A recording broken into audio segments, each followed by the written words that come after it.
Welcome to dear student guys. इस video में CG board के छात्रों के लिए कक्षा 12वीं का असाइनमेंट नंबर 5 जो कि है जीव विज्ञान का, इसका कंप्लीट सॉल्यूशन लेकर आ चुके हैं। साथ ही साथ दोस्तों इसका पीडीएफ डाउनलोड लिंक भी हम आपको देने वाले हैं। तो क्वेश्चन नंबर 1 से शुरुआत करते हैं दोस्तों। देख सकते हैं आप, पारिस्थितिकी तंत्र में ऊर्जा का प्रवाह कैसे होता है समझाइए। तो दोस्तों आपको यहाँ पर इसका जो आंसर है इस तरीके से लिख लेना है। तो आप देख सकते हो दोस्तों, ऊर्जा का शंकु हमेशा सीधा बनता है क्योंकि सर्वाधिक ऊर्जा उत्पादक स्तर को ही प्राप्त होगी।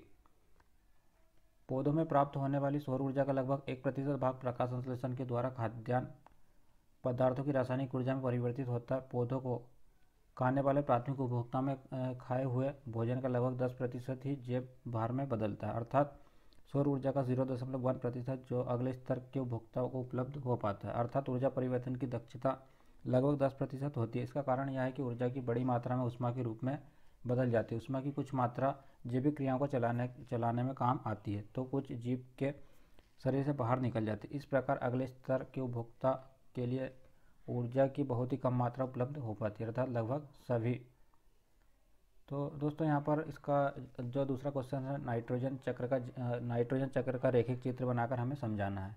तो यह रहा दोस्तों नाइट्रोजन का जो चक्र, इसका इस तरीके से आपको बना लेना है। तो बहुत ही सिंपल सा दोस्तों, आप इसे बना सकते हैं। आपको इस तरीके से यहाँ पर वायुमंडलीय नाइट्रोजन, फिर लिखना पौधों द्वारा अवशोषण, फिर लिखना जंतुओं द्वारा पौधों को खाना, फिर दोस्तों उत्सर्जन एवं जीवों की को मृत्यु द्वारा उत्पन्न नाइट्रोजन अपशिष्ट, और यहाँ पर जीवाणु द्वारा नाइट्रोजन यौगिक का गैसीय नाइट्रोजन में परिवर्तन। यहाँ पर आपको लिखना मिट्टी में उपस्थित नाइट्रोजन के यौगिक, यह है दोस्तों नाइट्रोजन चक्र। और यहाँ पर आपको लिखना जीवाणु द्वारा स्थिर नाइट्रोजन को नाइट्रोजन यौगिकों में परिवर्तित करना। फिर आपको यहाँ पर लिखना दोस्तों वायुमंडल में नाइट्रोजन का जीवाणु एवं नीले हरे सैलाब द्वारा स्थिरीकरण, और यहाँ पर आपको यहाँ पर लिख लेना है दोस्तों। तो इस तरीके से नाइट्रोजन स्थिरीकरण यहाँ पर आपको इसका जो चित्र है दोस्तों आप इसे बना लें।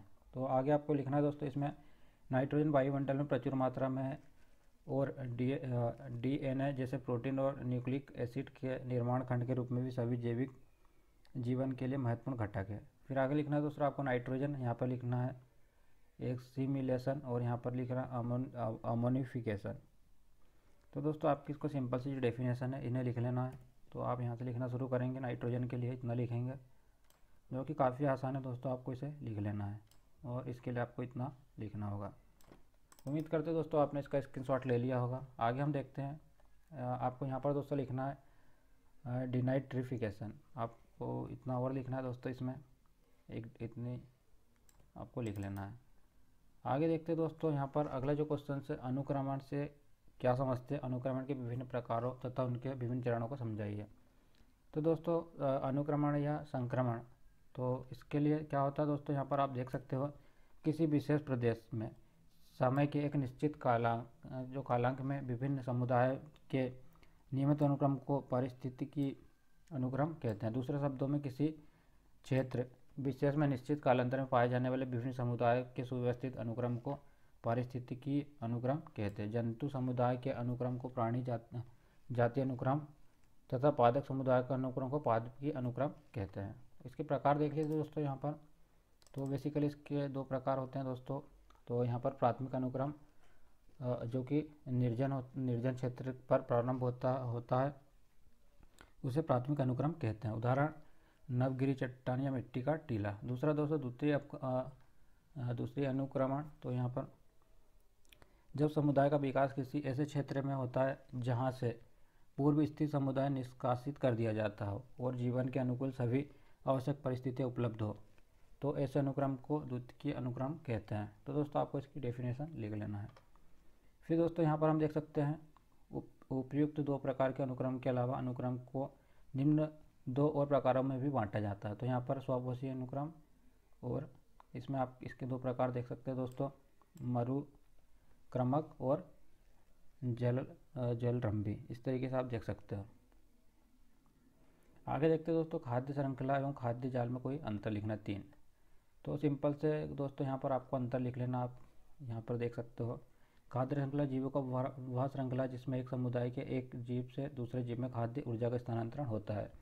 यह बहुत सी खाद्य श्रृंखला का एक जाल है जिसमें एक प्रकार के पारिस्थितिक तंत्र में पाया जाता है। खाद्य श्रृंखला में जीवों की संख्या सीमित होती है, इसमें अधिक होती है, असीमित संख्या होती है। फिर दोस्तों खाद्य स्तर पर जीव दूसरे खाद्य स्तर के जीव से जुड़ता है और यहाँ पर एक जीव का उपयोग खाद्य पदार्थ के रूप में एक से अधिक खाद्य श्रृंखला के जीवों द्वारा किया जाता है।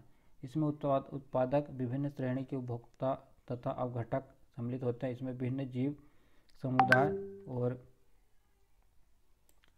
देख सकते हैं दोस्तों, समुदाय के उपभोक्ता तथा अवघटक सम्मिलित होते हैं। यह एक सरल प्रक्रिया है, यह एक जटिल प्रक्रिया है। फिर दोस्तों दूसरा अगला यहाँ पर परजीवी जीवाणु क्या है, किसी एक का उदाहरण द्वारा सचित्र वर्णन करो। तो दोस्तों आपको परजीवी है जो इसकी डेफिनेशन लिख लेना सिंपल सी। तो यहाँ पर आप इसकी इतनी डेफिनेशन लिखें और इसका उदाहरण यहाँ पर आप लिख लें। ये रहा इसका उदाहरण। तो दोस्तों यहाँ से आपको लिख लेना है। और अगला क्वेश्चन नंबर 6 दोस्तों, इस तरीके से देख सकते हैं आप। तो आपको इसका भी आंसर्स लिख लेना है। तो ये रहा इसका कंप्लीट आंसर। केवल आपको इतना ही आंसर लिखना है, एक छोटा सा डायग्राम बनाना है जो कि हम आगे देखने वाले हैं। तो दोस्तों आपने उम्मीद करते इसका स्क्रीनशॉट ले लिया होगा या वीडियो को रोक कर इसे लिख लिया होगा। और आपको यहाँ पर इसका जो डायग्राम है, इस तरीके से इसका डायग्राम बना लेना, जो कि काफ़ी ज़्यादा सिंपल सा डायग्राम है दोस्तों, आपको इसे बना लेना है।